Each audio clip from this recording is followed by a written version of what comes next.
Ben voilà, alors, le canol, invention de Jean Noll, le premier porte-outil fabriqué par Promata. C'est le plus petit porte-outil du monde, mais c'est le plus polyvalent de tous. C'est un triangle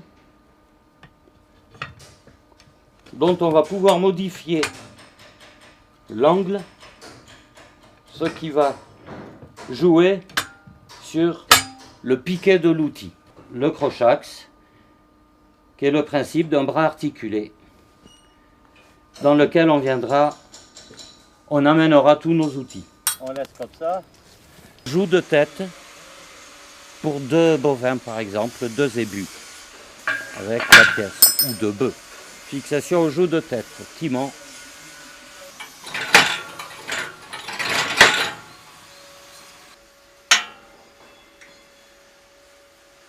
Réglage de l'outil. Barre à cran. Doucement. Voilà. Sans changer l'angle du timon, on modifie l'angle de piquet de l'outil.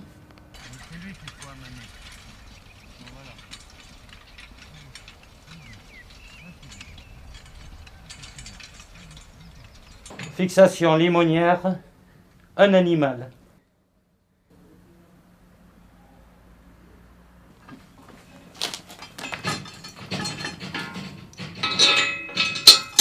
Allez.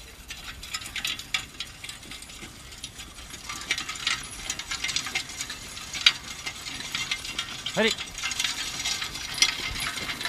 Donc, de la traction rigide, on va adapter notre canol à la traction souple. Attends, je vais même fixer celui-là. Voilà.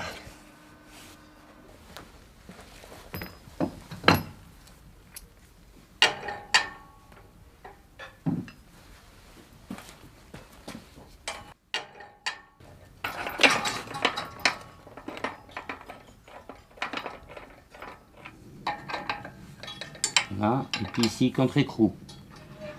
Il manque un élément pour pouvoir tirer maintenant. Régulateur vertical, régulateur horizontal. Alors sa fonction sur ces anneaux-là, c'est de compenser le dévers on travaille dans de la pente. Un terrain pentu, l'outil chasse, donc on compense en déportant le point d'attache. Et les 2 anneaux des extrémités, c'est lorsqu'on pratique la culture sur butte ou sur billon, on décale l'animal de la butte de culture. Donc on va attacher l'animal sur le côté. On fixe le dernier élément pour la traction, c'est le palonnier, le même qu'on avait à notre brancard limonière, avec les traits. Donc là, on a une traction, effectivement, contrairement au timon et à la limonière, souple. C'est-à-dire que l'animal va pouvoir tourner en bout de ligne dans les rangs très étroits.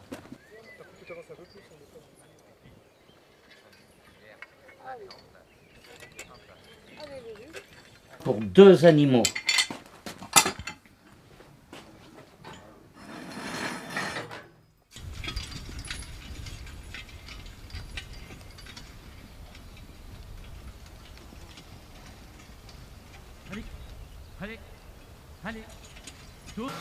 C'est un régulateur automatique, c'est le régulateur des laboureurs. Alors cette option-là va nous permettre de travailler les buttes de culture. Parce que dès que nos buttes vont être montées, lorsqu'on va vouloir les renforcer par exemple, avec le butoir billonneuse à disque, ou buter les pommes de terre avec ce même outil, il n'est pas question de faire marcher l'animal sur la ligne de culture, sur la butte de culture. Donc on va le décaler. Le point d'attache de l'animal, on va le déporter complètement sur le côté pour que l'animal marche dans le sillon où passe la roue. Okay, la butte est bloquée, t'as la bête à côté de tes lignes. Réglage du piquet de l'outil, arrachage de pommes de terre. Donc avec les 2 roues, on va pouvoir mener son animal sans tenir l'outil. Il va être très stable.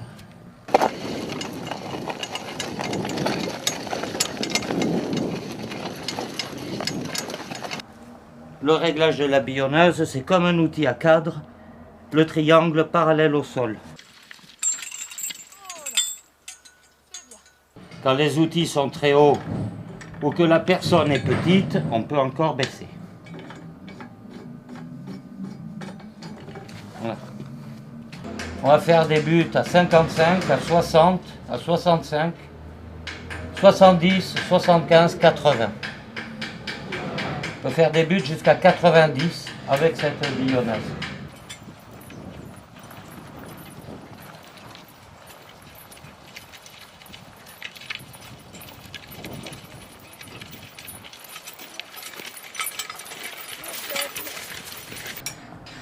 Voilà, on a le pied, on décoince, on laisse tomber le vent, on pose. l'RC-Tri, il y a 3 positions. Une position douce qui va servir à arracher les petites mauvaises herbes qui commencent à germer. Elles sont hautes comme ça, elles sont 2 feuilles. Sur les plantations de salade, carottes, betteraves, dès que la petite herbe commence à germer, on passe la RC-Tri, ça arrache la mauvaise herbe et ça laisse intact les plants repiqués. Ensuite, ça décroute. À la sortie des pommes de terre, lorsque la terre est croûtée et que les premières feuilles ont des peines à sortir, l'RC-Tri, sans détruire les feuilles de pommes de terre, va décrouter les lignes. Voilà les 3 positions de la RC-Tri. Première, deuxième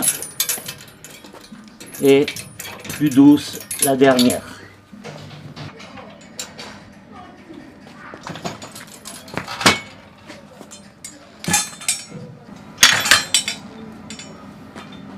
Trissoc.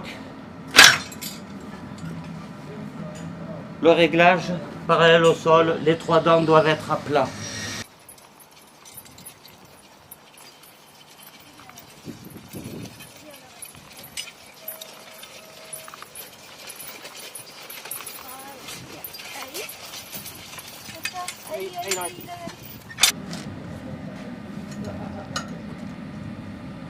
Donc, outil de sarclage, de décroutage. Avec cet outil, on va faire aussi bien les petites buttes, comme par exemple buter les haricots, un peu rapprochés. C'est un butoir à aigle écartable. On peut en écarter une, l'écartement jusqu'à là.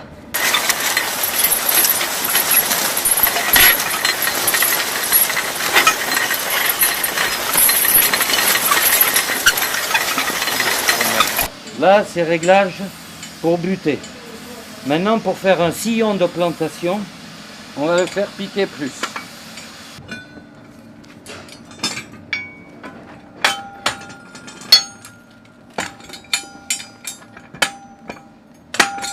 Pour décompacter les sous-sols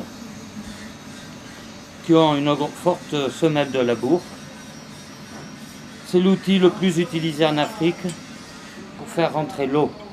Cet outil se travaille en ligne avec une roue, un animal, et on va pouvoir décompacter par exemple les passages incessants des gens, des cueilleurs de légumes ou même des engins motorisés. Il va permettre aussi de séparer les bandes, les allées enherbées des cultures, éviter que les racines gagnent dans les cultures permanentes comme les fraises, les asperges. Bref, c'est l'outil idéal pour aérer la terre et la travailler en couches successives. Nous avons parlé de la culture sur butte et des techniques de travail du sol, progressives du sol. Méthode qu'on dit douce, parce qu'elle travaille le sol toujours dans sa couche active, vivante, jamais trop profondément. On ameublit progressivement en profondeur grâce aux outils, mais jamais d'un seul coup. Et là, mes sarcleuses, il y a toute une gamme, il manque la 60. C'est pour la culture en planche, pour sarcler la petite herbe qui pousse entre les lignes. Donc on a une lame en fonction des espacements des cultures, on va choisir sa lame. Ça va prendre à un passage la totalité de la largeur. En cassant les mottes, Parce que cette lame émiette les mottes et sarcle sur 5-6 cm d'épaisseur. Charrue simple avec un poutre. La roue à 20 cm de la paroi. Une verse à droite, oreille réglable si on veut. Et le piquet de la charrue, on va le régler toujours avec notre barre. Hein. Voilà, ça va être à peu près ça. Et les petites charrettes à main, là, on leur soude un crochax à la base. Et hop, on peut mettre la petite charrette avec tous les outils dedans. Tu peux te mettre au brancard derrière plutôt que derrière. Voilà. C'est qu'il faut prendre les virages larges là, hein, c'est très long.